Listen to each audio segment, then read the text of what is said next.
Hello बेटा, पिछली video च बेटे ਆਪਾਂ रूल्स फॉर फिलिंग ऑर्बिटल्स ਕੀਤੇ ਸੀ ਜਿਹਦੇ ਵਿੱਚ ਤਿੰਨ ਰੂਲ ਆਪਾਂ ਪੜ੍ਹੇ ਸੀ।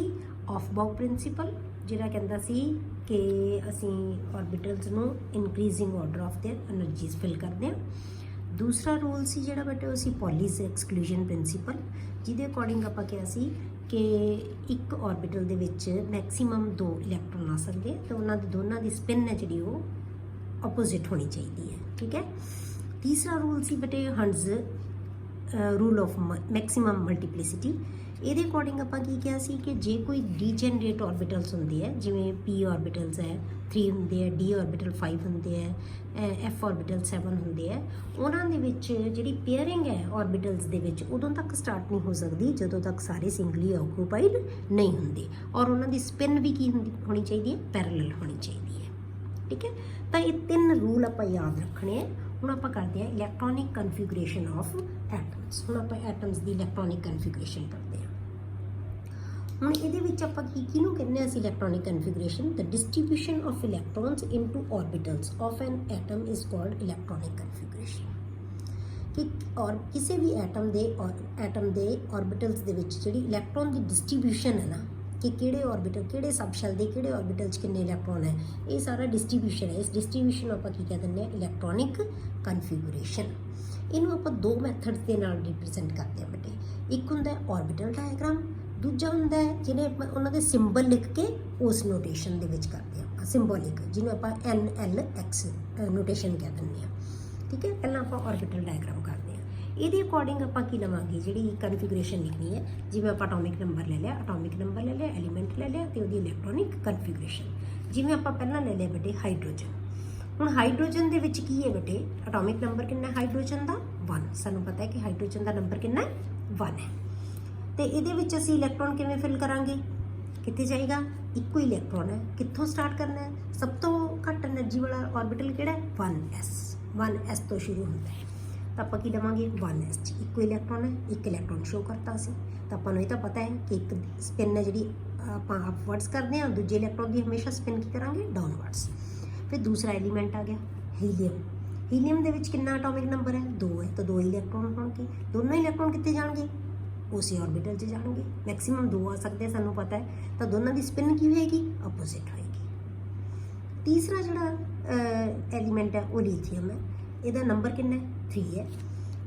ये पहले ऑर्बिटल 1s किन्ने गए 2 इलैक्ट्रॉन। हुण इस तो वध आ नहीं सकते इस ऑर्बिटल 2 ही आ सकते मैक्सिमम, क्योंकि सानू पॉलीज एक्सक्लूजन प्रिंसीपल ने ही किया है। ठीक है। हुण उस तो अगला लैवल है जिहड़ा किहड़ा सबशैल है, इस तो हायर एनर्जी वाला 2s है। तो हुण 2s दे विच की आएगा 1 इलैक्ट्रॉन, क्योंकि एक ही होर चाहिए। 2 इत्थे आ गए, 3 इत्थे, 3 इलैक्ट्रॉन टोटल। तीसरा इत्थे आ जाएगा। फोर्थ जिहड़ा है एलीमेंट बेरीलियम, ਇਹਦੇ ਕੋਲ ਕਿੰਨਾ ਨੰਬਰ 4 ਹੀ ਇਲੈਕਟ੍ਰੋਨ ਫਿਲ ਕਰਾਂਗੇ। 1s ਦੇ ਵਿੱਚ ਵੀ 2 ਆ ਗਏ, 2s ਦੇ ਵਿੱਚ ਵੀ 2 ਆ ਗਏ। ਕੰਪਲੀਟ ਹੋ ਗਿਆ ਸ਼ੈਲ। ਉਸ ਤੋਂ ਬਾਅਦ ਆ ਗਿਆ ਬੇਟੇ ਬੋਰੋਨ, 5 ਨੰਬਰ ਹੈ। 5 ਨੰਬਰ ਦੇ ਵਿੱਚ ਕੀ ਆਏਗਾ, ਕਿੰਨੇ ਜਿਹੜੇ ਹੈਗੇ ਆ ਇਲੈਕਟ੍ਰੋਨ ਹੈ 5 ਹੈ। ਜਿੰਨਾ ਇਹਦਾ ਐਟੋਮਿਕ ਨੰਬਰ ਹੈ ਉਹਨੇ ਕੀ ਹੋਣਗੇ ਇਹਦੇ ਇਲੈਕਟ੍ਰੋਨ ਹੋਣਗੇ, ਉਹਨੇ ਹੀ ਇਸ ਇਲੈਕਟ੍ਰੋਨ ਫਿਲ ਕਰਾਂਗੇ। ਤਾਂ ਇਹਦੇ ਵਿੱਚ ਕਿੰਨੇ ਇਲੈਕਟ੍ਰੋਨ ਜਾਣਗੇ ਬੇਟੇ 1s ਦੇ ਵਿੱਚ 2, 2s 'ਚ 2 ਤੇ 2p 'ਚ ਅਗਲਾ ਲੈਵਲ ਹੈ ਕਿਹੜਾ सब शैल है वो की है 2p है, हायर लैवल उस तो एनर्जी वाला 2p है। 2p 'ਚ 1 जाएगा।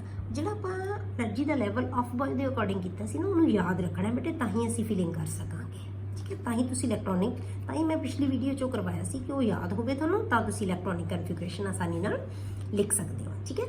ਅੱਗੇ ਆ ਗਿਆ 6 ਨੰਬਰ, ਤਾਂ 1s 'ਚ 2, 2s 'ਚ 2, 2p 'ਚ 2 ਹੋ गए। नैक्सट अगले ऑर्बिटल च जाएगा 1 इलैक्ट्रॉन, क्योंकि असी हंड्स रूल में याद रखना है कि जब तक पेयरिंग उदों तक नहीं होनी है इस ऑर्बिटल दे विच, उदों तक नहीं दूजा इलैक्ट्रॉन होना जब तक सारे सिंगली ऑक्यूपाइड नहीं होंगे। नाइट्रोजन 7 है तो फिर पी दे विच 3 थर्ड आ जाएगा इलैक्ट्रॉन। टोटल 7 है, मतलब टोटल इलैक्ट्रॉन थोड़े उन्ने होने चाहिए जिन्ना दा एटॉमिक नंबर है। अगला आ गया बेटे ऑक्सीजन। ऑक्सीजन च कित्थे जाएगा इलैक्ट्रॉन 2p दे विच। हुण पेयरिंग स्टार्ट हो जाएगी क्योंकि 2p 3 हो चुके।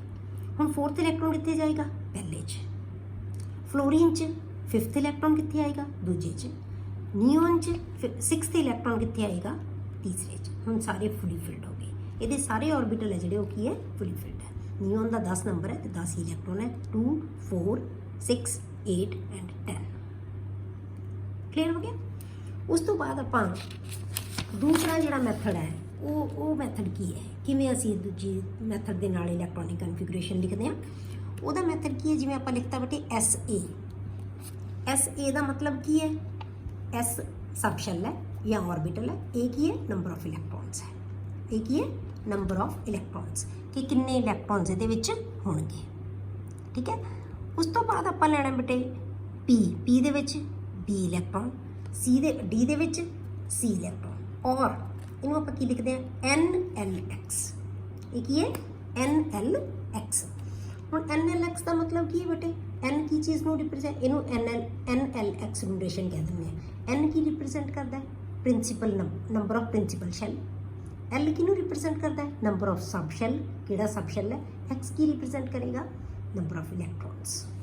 मतलब ये जिवें सपोज करो अपने कोले पहला शैल है, इनू 1 लिख दांगे, N की वैल्यू 1 है, 1 आ जाएगा। L की वैल्यू सपोज करो 0 है तो की आ गया S आ गया, 1S। इलैक्ट्रॉन कितने है, हाइड्रोजन के विच 1 है तो आप 1S1 लिख दांगे। क्लीयर हो गया। इस तरह नाल आपां नोटेशन देनी है, इवें आपां अगे कन्फिगरेशन लिखी हुई है। तो जिवें आपां लिखिआ हाइड्रोजन की है, इक्को इलैक्ट्रॉन है 1S1, पहले शैल च जाएगा 1S1। हीलियम के कोल 2 इलैक्ट्रॉन है 1S2 हो गया। लिथियम कोल 3 इलैक्ट्रॉन 1S2। हुण अगला शैल किहड़ा है, सब शैल जिहड़ा हायर एनर्जी लैवल का, इस तो हायर का 2S है तो अगला इलैक्ट्रॉन 2S च जाएगा, उस तो अगला 2S2 हो जाएंगे, 5th का फिर अगले च आ जाएगा 2P1। या तुसी 2P1 भी लिख सकते हैं या इनू 2PX1 लिखोगे, दोनों चो जो मर्जी मैथड यूज़ कर सकते हो, दोनों ठीक है। कार्बन च 2P2 हो जाएगा या 2PX1 एंड 2PY1। ये X ते Y च एक इलैक्ट्रॉन जाए, इतने 2P लिखन का अंडरस्टूड है कि एक ऑर्बिटल च एक जाएगा, दूजे ऑर्बिटल च दूजा इलैक्ट्रॉन जाएगा। इतने तुसी इनू अलग करके भी लिख सकते हो। नाइट्रोजन च 2P3 आ गया, 2PX1, 2PY1 and 2PZ1। 9H oxygen आ गया, 4 आ गई।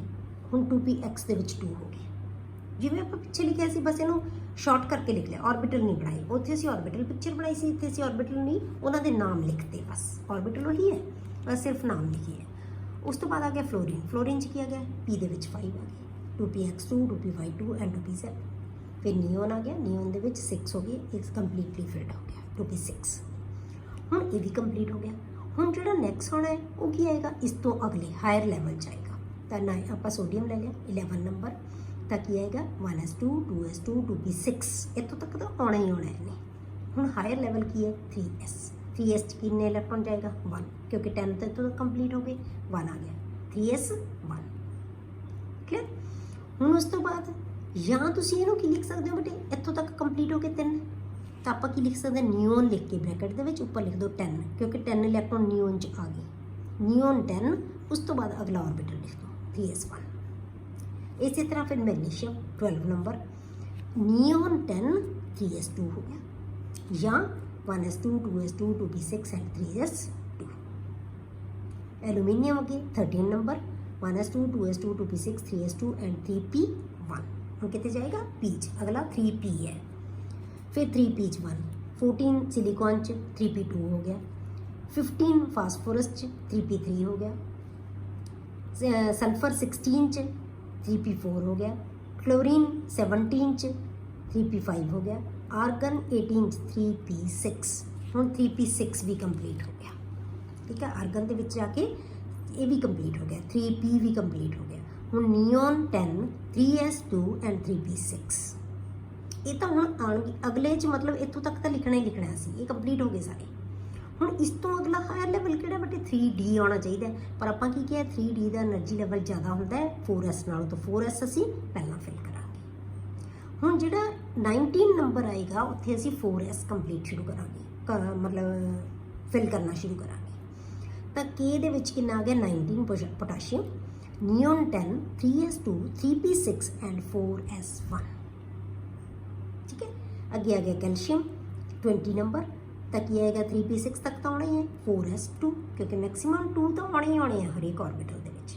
तां तुसीं अगले लैवल ते जाओगे, अगले हायर ऑर्बिटल दे विच इलैक्ट्रॉन जाएगा। क्लीयर हो गया। हुण इस तो बाद आपां करदे हां बेटे 21 नंबर। 21 नंबर की है स्कैंडियम। ਸਕੈਂਡੀਅਮ ਦੇ ਵਿੱਚ ਕੀ ਆਏਗਾ ਬੇਟੇ 1s2 2s2 2p6 ਜਾਂ ਕੀ ਲਿਖ ਸਕਦੇ ਹਾਂ ਨਿਓਨ। ਇੱਥੇ ਹੁਣ ਨਿਓਨ ਦੀ ਬਜਾਏ ਆਪਾਂ ਕੀ ਲਿਖਾਂਗੇ ਬੇਟੇ ਆਰਗਨ ਮੰਨ ਲਾਂਗੇ ਆਪਾਂ। 18 ਇੱਥੋਂ ਤੱਕ 18 ਜਿਹੜੇ ਹੈਗੇ ਨੇ ਇੱਥੋਂ ਤੱਕ ਕੰਪਲੀਟ ਹੋ ਗਏ। 2 4 6 10 ਹੋ ਗਏ। 10 + 2 12 12 + 6 18 18 ਤਾਂ ਆਉਣੇ ਹੀ ਆਉਣੇ। ਇਹ ਆਰਗਨ ਦਾ ਨੰਬਰ ਸੀ 18। ਇਸ ਤੋਂ ਬਾਅਦ 4s2 ਆਪਾਂ ਸ਼ੁਰੂ ਕਰਾਂਗੇ, ਮਤਲਬ 3p ਤੱਕ ਕੰਪਲੀਟ ਕਰ ਦਿਓ। ਹੁਣ ਜਿਹੜਾ ਆਪਾਂ ਨੈਕਸਟ ਲਿਖਣਾ ਹੈ ਇਹਦੇ ਵਿੱਚ ਇਲੈਕਟ੍ਰੋਨ ਜਾਏਗਾ। 4s2 ਦਾ ਹੋ ਚੁੱਕਿਆ ਕੰਪਲੀਟ। ਫਿਰ ਕੀ ਆਏਗਾ ਹੁਣ 3d ਦਾ ਅਗਲਾ ਲੈਵਲ ਕਿਹੜਾ 3d। 3d ਕੀ ਆਏਗਾ ਬੇਟੇ 1। ਹੁਣ ਟਾਈਟੇਨੀਅਮ ਆ ਗਿਆ 22 ਨੰਬਰ। ਹੁਣ ਇਹ ਕੀ ਆਏਗਾ ਆਰਗਨ 18 ਇਲੈਕਟ੍ਰੋਨ ਜੋੜ ਲਓ ਕਿੱਥੋਂ ਤੱਕ ਹੋ ਗਏ 3p6 ਠੀਕ ਹੈ 18। ਫਿਰ 4s2 ਐਂਡ 3d 2। ਹੁਣ 3d 'ਚ ਜਾਏਗਾ ਅਗਲਾ ਇਲੈਕਟ੍ਰੋਨ। ਹੁਣ ਆਪਾਂ ਡੀ 'ਚ ਜਾਂਦੇ ਰਹਿਣਗੇ। ਡੀ 'ਚ ਮੈਕਸਿਮਮ ਕਿੰਨੇ ਆ ਸਕਦੇ ਬੇਟੇ ਕਿੰਨੇ ਆਰਬਿਟਲ ਹੁੰਦੇ ਡੀ ਦੇ 5 ਤੇ 5 ਆਰਬਿਟਲਸ ਦੇ ਵਿੱਚ ਮੈਕਸਿਮਮ ਇਲੈਕਟ੍ਰੋਨ ਕਿੰਨੇ ਆ ਸਕਦੇ 10। ਤਾਂ ਇਹਦਾ ਮਤਲਬ D10 ਤੱਕ ਅਸੀਂ ਹੁਣ ਫਿਲ ਕਰਦੇ ਜਾਵਾਂਗੇ। ਸਾਰੇ ਇਲੈਕਟ੍ਰੋਨ ਡੀ 'ਚ ਜਾਈ ਜਾਣਗੇ ਠੀਕ ਹੈ। ਤਾਂ ਅੱਗੇ ਆ ਗਿਆ ਵੈਨੇਡੀਅਮ 23 ਨੰਬਰ। ਤਾਂ ਕੀ ਆਏਗਾ 3d3। ਅੱਗੇ ਆ ਗਿਆ ਕ੍ਰੋਮੀਅਮ 24 ਨੰਬਰ 3d4। ਪਰ ਇਹਦੀ ਇਹ ਕਨਫੀਗਰੇਸ਼ਨ ਨਹੀਂ ਹੁੰਦੀ। ਇਹਦੀ ਕਨਫੀਗਰੇਸ਼ਨ ਕੀ ਹੈ ਬੇਟੇ ਇਹਦੀ D4 ਦੀ ਬਜਾਏ ਇੱਥੋਂ ਇੱਕ ਇਲੈਕਟ੍ਰੋਨ ਮੂਵ ਕਰਕੇ ਡੀ 'ਚ ਚਲਾ ਜਾਂਦਾ ਹੈ। ਤਾਂ ਇਹਦੇ ਕੋਲੇ 1 ਇਲੈਕਟ੍ਰੋਨ ਰਹਿ ਜਾਂਦਾ ਹੈ, ਇਹਦੇ ਕੋਲੇ 5 ਇਲੈਕਟ੍ਰੋਨ ਬਚ ਜਾਂਦੇ। ਇਹਦੀ ਐਕਸੈਪਸ਼ਨਲ ਕਨਫੀਗਰੇਸ਼ਨ ਹੁੰਦੀ ਹੈ ਬੇਟੇ। ਇਹਦੀ ਕੀ ਹੈ ਐਕਸੈਪਸ਼ਨਲ ਕਨਫੀਗਰੇਸ਼ਨ ਹੈ। ਜਿਹੜੇ ਆਰਬਿਟਲ ਬੇਟੇ ਪੂਰੇ ਭਰ ਜਾਂਦੇ ਆ ਜਿਨ੍ਹਾਂ 'ਚ 2 ਇਲੈਕਟ੍ਰੋਨ ਹੁੰਦੇ ਆ ਉਹਨਾਂ ਨੂੰ ਅਸੀਂ ਕਹਿੰਦੇ ਆ ਫੁਲੀ ਫਿਲਡ ਜਾਂ ਫਿਲਡ ਆਰਬਿਟਲ। ਜਿਹੜੇ ਆਰਬਿਟਲ ਦੇ ਵਿੱਚ ਸਾਰੇ ਆਰਬਿਟਲਸ ਕੋਲ ਇੱਕ ਇਲੈਕਟ੍ਰੋਨ ਆ ਜਾਂਦਾ ਉਹਨੂੰ ਅਸੀਂ ਕਹਿੰਦੇ ਆ ਹਾਫ ਫਿਲਡ। ਜਿਵੇਂ ਇਹ ਡੀ ਹੈ, ਡੀ ਦੇ ਵਿੱਚ ਜਿਹੜੇ ਹੈਗੇ ਇਲੈਕਟ੍ਰੋਨ ਜੇ ਇੱਥੇ ਬਣਾਵਾਂਗੇ ਆਪਾਂ ਡੀ 'ਚ ਬੇਟੇ ਜੇ ਆਪਾਂ ਇੱਥੇ ਡੀ ਦੇ ਆਰਬਿਟਲ ਨੂੰ ਸ਼ੋ ਕਰਨਾ ਹੋਵੇ ਆ 5 ਆਰਬਿਟਲ ਹੈ 1 ਇਲੈਕਟ੍ਰੋਨ 2 ਇਲੈਕਟ੍ਰੋਨ ਠੀਕ ਹੈ 3 4 ਇੱਥੇ ਜੀ। ਪਰ ਜੇ ਆਪਾਂ ਇਹਦੇ ਅਕੋਰਡਿੰਗ ਬਣਾਈਏ ਤਾਂ ਕੀ ਆ ਗਿਆ 4s 'ਚ ਇਲੈਕਟ੍ਰੋਨ ਮੂਵ ਕਰਕੇ ਇੱਥੇ ਆ ਗਿਆ ਡੀ 'ਚ। ਡੀ ਦੇ ਕਿੰਨੇ ਬਣ ਗਏ ਇਹ ਇਲੈਕਟ੍ਰੋਨ ਬਣ ਗਏ ਜੇ ਆਪਾਂ ਆਰਬਿਟਲ ਪਿਕਚਰ 'ਚ ਦਿਖਾਉਣਾਂਗੇ 5। ਤਾਂ ਹੁਣ ਇਹਦੇ ਕੋਲ ਕੀ ਹੈ ਪੰਜੋਂ ਆਰਬਿਟਲ ਦੇ ਕੋਲ ਇੱਕ ਇਲੈਕਟ੍ਰੋਨ ਆ ਗਿਆ। ਇਹਨੂੰ ਅਸੀਂ ਕਹਿੰਦੇ ਬੇਟੇ ਹਾਫ ਫਿਲਡ ਜਿਹਦੇ ਵਿੱਚ ਸਾਰੇ ਆਰਬਿਟਲਸ ਕੋਲੇ ਇਹਦੇ ਪੰਜੋਂ ਦੇ ਪੰਜੋਂ ਇਲੈਕਟ੍ਰੋਨ ਆ ਗਏ। ਜਿਹੜੇ ਆਰਬਿਟਲ ਆ ਗਏ ਉਹਨਾਂ ਕੋਲੇ ਸਾਰਿਆਂ ਕੋਲ ਇੱਕ ਇਲੈਕਟ੍ਰੋਨ ਹੈਗਾ ਇਹਨੂੰ ਕਹਿੰਦੇ ਅਸੀਂ ਹਾਫ ਫਿਲਡ। ਜੇ ਕਿਸੇ ਆਰਬਿਟਲ ਕੋਲ ਸਾਰੇ ਭਰਿਆ ਹੋਇਆ ਹੋਵੇ ਜਿਹਦੇ ਕੋਲ ਪੂਰੇ ਇਲੈਕਟ੍ਰੋਨ ਜਿਵੇਂ s 'ਚ 2 ਹੈ ਮੈਕਸਿਮਮ 2 ਹੀ ਆ ਸਕਦੇ 2 ਹੈਗੇ ਤਾਂ ਇਹਨੂੰ ਅਸੀਂ ਫੁਲੀ ਫਿਲਡ ਜਾਂ ਡੀ ਦੇ ਜਾਂ ਪੀ ਦੇ ਵਿੱਚ ਆਪਾਂ ਕਹਿੰਦੇ 6 ਇਲੈਕਟ੍ਰੋਨ ਤਾਂ ਇਹ ਕੀ ਹੈ ਫੁਲੀ ਫਿਲਡ ਹੈ। ਇਹਨੂੰ ਅਸੀਂ ਹਾਫ ਫਿਲਡ। ਤਾਂ ਜਿਹੜੇ ਵੀ ਵੱਡੇ ਫੁਲੀ ਫਿਲਡ ਤੇ ਹਾਫ ਫਿਲਡ ਆਰਬਿਟਲਸ ਹੁੰਦੇ ਆ ਨਾ ਉਹ ਐਕਸਟਰਾ ਸਟੇਬਲ ਹੁੰਦੇ ਆ। ਉਹਨਾਂ ਦੀ ਸਟੇਬਿਲਿਟੀ ਜ਼ਿਆਦਾ ਹੁੰਦੀ ਹੈ। ਇਹ ਆਪਾਂ ਅੱਗੇ ਡਿਸਕਸ ਕਰਾਂਗੇ ਕਿ ਕਿਉਂ ਸਟੇਬਿਲਿਟੀ ਜ਼ਿਆਦਾ ਹੁੰਦੀ ਹੈ। ਹੁਣ ਆਪਾਂ ਇੱਥੇ ਇਹੀ ਦੇਖਣਾ ਹੈ ਕਿ ਇਹਦੀ ਐਕਸੈਪਸ਼ਨਲ ਕਨਫੀਗਰੇਸ਼ਨ ਹੈ ਕਿਉਂਕਿ ਇਹਨਾਂ ਦੀ ਸਟੇਬਿਲਿਟੀ ਜ਼ਿਆਦਾ ਹੁੰਦੀ ਹੈ। ਇਸ ਕਰਕੇ ਇਹ ਹਾਫ ਫਿਲਡ ਬਣ ਗਿਆ ਇਹ ਫੁਲੀ ਫਿਲਡ ਬਣ ਗਿਆ। ਦੋਨਾਂ ਦੀ ਸਟੇਬਿਲਿਟੀ ਕੀ ਹੈ ਜ਼ਿਆਦਾ ਹੈ। ਇਹ ਤਾਂ ਚਾਹੇ ਫੁਲੀ ਫਿਲਡ ਸੀ ਇਹ ਵੀ ਸਟੇਬਲ ਸੀ ਇਹ ਹਾਫ ਫਿਲਡ ਰਹਿ ਗਿਆ ਤਾਂ ਵੀ ਸਟੇਬਲ ਹੈ ਕਿਉਂਕਿ ਇੱਕ ਇਲੈਕਟ੍ਰੋਨ ਹੈਗਾ ਇਹਦੇ ਕੋਲ 2 ਹੀ ਹੋ ਸਕਦੇ ਇਸ 'ਚ ਜਾਂ ਇੱਕ ਹੋਏਗਾ ਜਾਂ 2 ਹੋਏਗਾ। ਹੁਣ ਜਾਂ 2 ਹੋ ਗਏ ਤਾਂ ਇਹ ਫੁਲੀ ਫਿਲਡ ਹੈ ਜੇ ਇੱਕ ਰਹਿ ਗਿਆ ਤਾਂ ਹਾਫ ਫਿਲਡ ਹੈ। ਇਹਨੂੰ ਕੋਈ ਫਰਕ ਨਹੀਂ ਪਿਆ ਪਰ ਇਹਨੂੰ ਫਰਕ ਪੈ ਗਿਆ। ਇਹ ਕੀ ਬਣ ਗਿਆ ਇੱਥੇ ਇੱਕ ਆਰਬਿਟਲ ਵੇਕੈਂਟ ਸੀ ਪਰ ਇੱਥੇ ਕੀ ਬਣ ਗਏ ਸਾਰੇ ਆਰਬਿਟਲ ਹਾਫ ਫਿਲਡ ਹੋ ਗਏ। ਇਹਦੀ ਐਕਸੈਪਸ਼ਨਲ ਕਨਫੀਗਰੇਸ਼ਨ ਹੈ। ਹੁਣ ਆ ਗਿਆ ਬੇਟੇ ਮੈਂਗਨੀਜ਼ 25 ਨੰਬਰ। ਹੁਣ ਫਿਰ ਇੱਥੋਂ ਹੀ ਸ਼ੁਰੂ ਕਰਨਾ ਹੈ 4s2 ਐਂਡ 3d5। ਹੁਣ ਉਹੀ ਜੋ ਰੂਟੀਨ 'ਚ ਜਾਂਦੇ ਸੀ 4s2 and 3d5। Iron 26 4s2 and 3d6। ਫਿਰ ਕੋਬਾਲਟ 4s2 ਐਂਡ 3d7। ਫਿਰ ਨਿਕਲ 4s2 ਐਂਡ 3d8। ਉਵੇਂ ਹੀ ਸੀਕੁਐਂਸ ਜਿਵੇਂ ਰੈਗੂਲਰ ਆਰਡਰ ਹੈ। ਹੁਣ ਆ ਗਿਆ ਕਾਪਰ 4s2 ਐਂਡ 3d9। ਇਹ ਵੀ ਇਹਦੀ ਕਨਫੀਗਰੇਸ਼ਨ ਨਹੀਂ ਹੁੰਦੀ। ਇਹਦੀ ਵੀ ਕਨਫੀਗਰੇਸ਼ਨ ਕੀ ਹੁੰਦੀ ਹੈ ਐਕਸੈਪਸ਼ਨਲ ਹੁੰਦੀ ਹੈ। ਇਹਦੀ ਕਨਫੀਗਰੇਸ਼ਨ ਕੀ ਹੋ ਜਾਂਦੀ ਹੈ ਬੇਟੇ ਇਹਦੀ ਕਨਫੀਗਰੇਸ਼ਨ ਬਣ ਜਾਂਦੀ ਹੈ 4s1 ਐਂਡ 3d10। ਹੁਣ 3d10 ਹੋਣ ਨਾਲ ਕੀ ਹੋ ਗਿਆ ਬੇਟੇ ਇਹ ਫੁਲੀ ਫਿਲਡ ਹੋ ਗਿਆ। ਇਹਨੂੰ ਕੋਈ ਫਰਕ ਨਹੀਂ ਪਿਆ ਇਹ ਫੁਲੀ ਫਿਲਡ ਸੀ ਹੁਣ ਹਾਫ ਫਿਲਡ ਹੋ ਗਿਆ।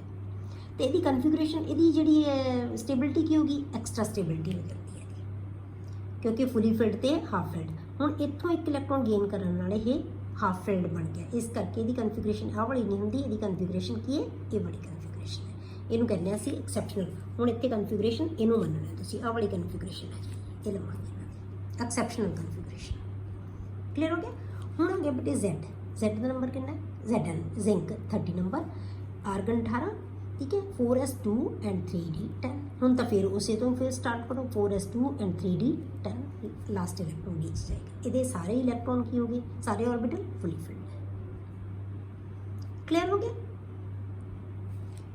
नेक्स्ट है बेटे stability of completely filled and half filled orbitals ਹੁਣ ਇਹਦੀ ਸਟੇਬਲ ਆਪਾਂ ਕਿਹਾ ਕਿ ਐਕਸਟਰਾ ਸਟੇਬਲ ਹੁੰਦੇ ਆ ਇਹ ਹੁਣ ਇਹਦੀ ਸਟੇਬਿਲਿਟੀ ਕਿਉਂ ਹੁੰਦੀ ਹੈ ਹੁਣ ਆਪਾਂ ਇਹਨਾਂ ਨੂੰ ਪੜ੍ਹਨੇ ਆ ਜਿਵੇਂ ਆਪਾਂ ਕ੍ਰੋਮੀਅਮ ਲਿਆ ਜਾਂ ਕਾਪਰ ਲਿਆ ਬੋਥ ਹੈਵ ਐਕਸੈਪਸ਼ਨਲ ਕਨਫਿਗੂਰੇਸ਼ਨ ਹੁਣ ਆਪਾਂ ਇਹਨਾਂ ਨੂੰ 1 ਬਾਈ 1 ਡਿਸਕਸ ਕਰਦੇ ਹਾਂ ਵੀ ਕਿਉਂ ਹੈ ਇਹ ਆਪਾਂ ਪਹਿਲਾਂ ਲੈ ਲਿਆ ਬੇਟੇ ਕ੍ਰੋਮੀਅਮ ਹੁਣ ਕ੍ਰੋਮੀਅਮ 'ਚ ਕੀ ਕੀਤਾ ਆਪਾਂ ਆਹ ਕਨਫਿਗੂਰੇਸ਼ਨ ਹੋਣੀ ਚਾਹੀਦੀ ਸੀ ਇਹਦੀ ਐਕਸਪੈਕਟਡ ਕਨਫਿਗੂਰੇਸ਼ਨ ਕੀ ਸੀ ਆਰਗਨ 18 4s2 and 3d4 और ਅਸੀਂ कॉन्फ़िगरेशन के लिए आर्गन 18 4s1 and 3d5 ठीक है एक ही है 3d5 क्लियर हो गया ਹੁਣ ਇੱਥੇ ਆਪਾਂ ਇਹਦਾ ਰੀਜ਼ਨ ਦੱਸਿਆ ਅੱਗੋਂ ਆਪਾਂ ਇਹਨੂੰ ਐਕਸਪਲੇਨ ਵੀ ਕਰਦੇ ਹਾਂ ਠੀਕ ਹੈ ਕਾਪਰ ਆ ਗਿਆ ਕਾਪਰ 'ਚ ਐਕਸਪੈਕਟਡ ਕਨਫਿਗੂਰੇਸ਼ਨ ਕੀ ਸੀ ਬੇਟੇ 4s2 and 3d9 ਇਹ ਹੋਣੀ ਚਾਹੀਦੀ ਸੀ ਪਰ ਇੱਥੇ ਦੀ ਐਕਚੁਅਲ ਕਨਫਿਗੂਰੇਸ਼ਨ ਕੀ ਹੈ आर्गन 18 4s1 इचो इलेक्ट्रॉन मूव करके डी च चला गया डी 3d कितने बन गए बेटे 10 ਇਹਦੀ ਵੀ ਕਨਫਿਗੂਰੇਸ਼ਨ ਆ ਵਾਲੀ ਕੀ ਹੈ ਕਰੈਕਟ ਕਨਫਿਗੂਰੇਸ਼ਨ ਹੈ ਇਹਨੂੰ ਅਸੀਂ ਐਕਸੈਪਸ਼ਨਲ ਕਨਫਿਗੂਰੇਸ਼ਨ ਕਹਿੰਦੇ ਹਾਂ ਕਲੀਅਰ ਹੁਣ ਇਹਦਾ ਰੀਜ਼ਨ ਕੀ ਹੈ ਬੇਟੇ ਐਕਸੈਪਸ਼ਨਲ ਕਨਫਿਗੂਰੇਸ਼ਨ ਜਿਹੜੀ ਹੈਗੀ ਹੈ ਉਹਦੇ ਵਾਸਤੇ ਆਪਾਂ ਹੁਣ ਇਹਦੀ ਐਕਸਪਲੇਨੇਸ਼ਨ ਦੇਵਾਂਗੇ ਕੀ ਹੈ ਠੀਕ ਹੈ ਐਕਸਪਲੇਨੇਸ਼ਨ ਫਾਰ ਐਕਸੈਪਸ਼ਨਲ ਕਨਫਿਗੂਰੇਸ਼ਨ ਹੁਣ ਐਕਸੈਪਸ਼ਨਲ ਕਨਫਿਗੂਰੇਸ਼ਨ ਦਾ ਰੀਜ਼ਨ ਕੀ ਹੈ ਹੁਣ ਆਪਾਂ ਕੀ ਕਹਿੰਦੇ ਆ ਕਿ completely filled and half filled orbitals are stable due to the following reason ਇਹਦੇ ਰੀਜ਼ਨ ਦੋ ਹੈ ਬੇਟੇ ਦੋ ਰੀਜ਼ਨ ਹੈ ਜਿਨ੍ਹਾਂ ਕਰਕੇ ਇਹ ਸਟੇਬਲ ਹੁੰਦਾ ਹੈ ਪਹਿਲਾ ਰੀਜ਼ਨ ਕੀ ਹੈ ਬੇਟੇ ਦਾ ਸਿਮੈਟ੍ਰੀਕਲ ਡਿਸਟ੍ਰੀਬਿਊਸ਼ਨ ਆਫ ਇਲੈਕਟ੍ਰੋਨਸ ਦੂਜਾ ਹੈ ਐਕਸਚੇਂਜ એનર્ਜੀ ਸਿਮੈਟ੍ਰੀਕਲ ਡਿਸਟ੍ਰੀਬਿਊਸ਼ਨ ਦਾ ਮਤਲਬ ਕੀ ਹੈ ਬੇਟੇ ਕਿ ਇਹ ਸਾਨੂੰ ਬਹੁਤ ਚੰਗੀ ਤਰ੍ਹਾਂ ਪਤਾ ਹੈ ਬੇਟੇ ਕਿ ਜਿੰਨੀ ਸਿਮੈਟਰੀ ਜ਼ਿਆਦਾ ਹੋਏਗੀ ਉਹ ਉਨੀ ਕਿਸੇ ਚੀਜ਼ ਦੀ ਸਟੇਬਿਲਿਟੀ ਹੈ ਜਿਹੜੀ ਉਹ ਜ਼ਿਆਦਾ ठीक है स्टेबिलिटी ज़्यादा है जो सिमेट्रिक है it is well known that symmetry leads to the stability the completely filled and half filled orbitals have stability symmetrical distribution of electrons तो इन्होंने कोल सिमेट्रिकल डिस्ट्रीब्यूशन है मतलब डी सारे एक इलेक्ट्रॉन आ गया सिमेट्रिक बन गई एस च भी एक हैगा वो हाफ फिल्ड है तो इस करके दी स्टेबिलिटी ज़्यादा होती है so these orbitals are extra stable ठीक है एक तो सिमेट्रिक चीज़ आ गई कि सिमेट्री ਦੇ ਨਾਲ ਸਟੇਬਿਲਿਟੀ ਵਧੇਗੀ ਦੂਜੀ ਚੀਜ਼ ਹੈ ਬੇਟੇ ਐਕਸਚੇਂਜ ਐਨਰਜੀ ਅਸੀਂ ਕਿਹਨੂੰ ਕਹਿੰਦੇ ਆ ਜਿਹੜੇ ਡੀਜਨਰੇਟ ਆਰਬਿਟਲਸ ਹੁੰਦੇ ਆ ਨਾ ਡੀਜਨਰੇਟ ਅਸੀਂ ਆਰਬਿਟਲ ਉਹਨਾਂ ਨੂੰ ਕਹਿੰਦੇ ਆ ਜਿਨ੍ਹਾਂ ਕੋਲ એનર્ਜੀ ਦਾ ਲੈਵਲ ਸੇਮ ਹੁੰਦਾ ਹੈ ਜਿਵੇਂ ਡੀ ਦੇ ਵਿੱਚ 5 ਜਿਹੜੇ ਇਲੈਕਟ੍ਰੋਨ ਹੈ 5 ਇਲੈਕਟ੍ਰੋਨਸ ਹੈ ਡੀ ਦੇ ਵਿੱਚ ਉਹਨਾਂ ਦਾ 5 ਦੇ 5 ਆਰਬਿਟਲਸ ਦਾ એનર્ਜੀ ਲੈਵਲ ਕੀ ਹੈ ਬੇਟੇ ਸੇਮ ਦੇਖੋ ਬਣਾਇਆ ਹੈ कोई वादा नहीं उपर नीचे नहीं कोई भी सेम लैवल है पंजो ऑर्बिटल्स का तो इन्हां दे विच जिहड़े इलैक्ट्रॉन है ना ये अपनी पोजीशन नूं बदल सकते एक दूजे दे नाल तो जदों बदलणगे क्योंकि इन्हां कोले पॉसिबिलिटीज़ हो गई ये इलैक्ट्रॉन इत्थे भी हो सकता ये इलैक्ट्रॉन इत्थे भी जा सकता मतलब एक्सचेंज करता अपनी पोजीशन एक्सचेंज कर सकता है ये कोले पॉसिबिलिटी है तो जदों एक्सचेंज करते हैं ना तो वो कुछ अमाउंट एनर्जी का रिलीज़ होता है उस एनर्जी नूं असीं कह दिंदे आ exchange energy In degenerate orbitals of assumption, the electron tend to exchange their positions. अपनी पोजीशन ਨੂੰ एक्सचेंज ਕਰਨ ਲਈ कोशिश करते हैं ठीक है due to this exchange energy is released called exchange energy ਤਾਂ ਜਿੰਨੀਆਂ ਪੋਜੀਸ਼ਨਸ ਜ਼ਿਆਦਾ ਬਦਲ ਸਕਣਗੇ ਉਨੀ ਐਕਸਚੇਂਜ એનર્ਜੀ ਜ਼ਿਆਦਾ ਹੋਏਗੀ ਉਨੀ ਸਟੇਬਿਲਿਟੀ ਇਹਨਾਂ ਦੀ ਜ਼ਿਆਦਾ क्योंकि ये याद रखना है बेटे किसी भी चीज़ की जिन्नी वो घट एनर्जी होएगी ना उन्नी वो स्टेबिलिटी ज़्यादा होएगी जिन्नी एनर्जी बढ़ती जाती है स्टेबिलिटी घटती जाती है तो जो लूज करने वाला एनर्जी की हो जाएगी घट जाएगी तो स्टेबिलिटी की हो जाएगी बढ़ जाएगी क्लीयर हो गया हुण आपां D5 ते D4 दोनों की आपां एक्सचेंज एनर्जीज पढ़ते हैं हुण उन्हां नूं आपां डिस्कस करते हैं ठीक है पहलां आपां ले लिया D4 5 वास्ते 5 इलैक्ट्रॉन आपां पाते जो असीं इहदी असल च हुण हैगी है कन्फिगरेशन हो डी च 5 च एक इलैक्ट्रॉन फिल करता 4s चों मूव करके एक इलैक्ट्रॉन इत्थे आ गया हुण आपां एक्सचेंज एनर्जीज देखिए पहला इलैक्ट्रॉन कितनियां एक्सचेंज पोजीशनस इहदियां बेटे इहदे नाल भी एक्सचेंज कर सकदा है इहदे नाल भी कर सकदा है इहदे नाल भी कर सकदा है इहदे नाल भी कर सकदा है तो 4 एक्सचेंजेस बाय इलैक्ट्रॉन 1 जिहड़े इलैक्ट्रॉन है ना 1 इलैक्ट्रॉन है जिहड़ा इहदे कोले 4 एक्सचेंज पोजीशनस हैगियां कि इहदे नाल बदल सकदा है इहदे नाल इहदे नाल इहदे नाल ਤਾਂ 4 ਐਕਸਚੇਂਜਸ ਹੋ ਗਈਆਂ ਇਹਦੀਆਂ। ਜੇ ਆਪਾਂ ਦੂਜਾ ਇਲੈਕਟ੍ਰੋਨ ਲਈਏ, ਇਹਦੇ ਕੋਲ ਕਿੰਨੀਆਂ ਬੇਟੇ 1 2 3, ਇਹਦੀਆਂ ਕਿੰਨੀਆਂ ਐਕਸਚੇਂਜਸ ਹੋ ਗਈਆਂ 3। ਠੀਕ ਹੈ, ਇਹਦੇ ਨਾਲ ਤਾਂ ਆਪਾਂ ਪਹਿਲਾਂ ਕਰ ਚੁੱਕੇ ਆ, ਇਹਨੂੰ ਨਹੀਂ ਦੁਬਾਰਾ ਕਰਨਾ, ਬਸ ਅਗਲੇ ਤੇ ਜਾਣਾ। ਤਾਂ ਇਹ ਤਾਂ ਇਹਦੇ ਨਾਲ ਉਹੀ ਇਹ ਤਾਂ ਇੱਧਰ ਕਰ ਲਓ ਚਾਹੇ ਇੱਥੇ ਲਿਖ ਲਓ, ਇਹ ਤਾਂ ਗਿਣੀ ਜਾ ਚੁੱਕੀ ਨਾ ਐਕਸਚੇਂਜ ਪੋਜੀਸ਼ਨ, ਤਾਂ ਇਹ ਤਾਂ ਗਿਣਿਆ ਜਾ ਚੁੱਕਿਆ। ਹੁਣ ਇਹਨੂੰ ਦੇਖੋ ਕਿੰਨੇ ਆ, ਇਹ ਆ ਗਈਆਂ 3 ਐਕਸਚੇਂਜਸ ਬਾਈ ਇਲੈਕਟ੍ਰੋਨ 2। ਇਸੇ ਤਰ੍ਹਾਂ 3 ਇਲੈਕਟ੍ਰੋਨ ਦਾ ਦੇਖੋ 2 ਐਕਸਚੇਂਜ ਪੋਜੀਸ਼ਨਸ ਤੇ 4th ਇਲੈਕਟ੍ਰੋਨ ਦੀ 1 ਐਕਸਚੇਂਜ ਪੋਜੀਸ਼ਨ। ਠੀਕ ਹੈ, 4th ਦੀ ਕਿੰਨੀ ਹੈ 1। ਹੁਣ ਜੇ ਆਪਾਂ ਟੋਟਲ ਐਕਸਚੇਂਜ ਪੋਜੀਸ਼ਨਸ ਗਿਣਨੀਆਂ ਹੋਣ ਇਹਨਾਂ ਦੀਆਂ ਤਾਂ ਕਿੰਨੀਆਂ ਬਣਨਗੀਆਂ 4 + 3 + 2 + 1, 7 + 2 ਕਿੰਨੀਆਂ ਬਣ ਗਈਆਂ 9 + 1 10। ਟੋਟਲ ਐਕਸਚੇਂਜਸ ਕਿੰਨੀਆਂ ਹੋਈਆਂ ਇਹਦੇ ਵਿੱਚ 10, ਜਦੋਂ D5 ਹੈ। ਹੁਣ ਆਪਾਂ ਲੈ ਲਿਆ ਬੇਟੇ D4 ਦੇ ਵਿੱਚ ਕਿੰਨੇ 4 ਹੀ ਇਲੈਕਟ੍ਰੋਨ ਹੈ। ਠੀਕ ਹੈ, ਤਾਂ ਪਹਿਲਾ ਇਲੈਕਟ੍ਰੋਨ ਕੋਲ ਕਿੰਨੀਆਂ ਐਕਸਚੇਂਜ ਪੋਜੀਸ਼ਨਸ 3। ਐਕਸਚੇਂਜ ਕਰ ਸਕਦਾ, ਖਾਲੀ ਚ ਨਹੀਂ ਜਾਏਗਾ। ਐਕਸਚੇਂਜ ਆਪਾਂ ਐਕਸਚੇਂਜ ਸ਼ਬਦ ਯੂਜ਼ ਕੀਤਾ ਹੈ, ਤਾਂ 3 ਐਕਸਚੇਂਜਸ ਹੈ। ਇਹ ਚ ਕਿੰਨੀ ਹੈ ਬੇਟੇ ਦੂਜੇ ਇਲੈਕਟ੍ਰੋਨ ਵਾਸਤੇ 2 ਐਕਸਚੇਂਜਸ ਹੈ ਤੇ 3rd ਇਲੈਕਟ੍ਰੋਨ ਵਾਸਤੇ 1 ਹੈ।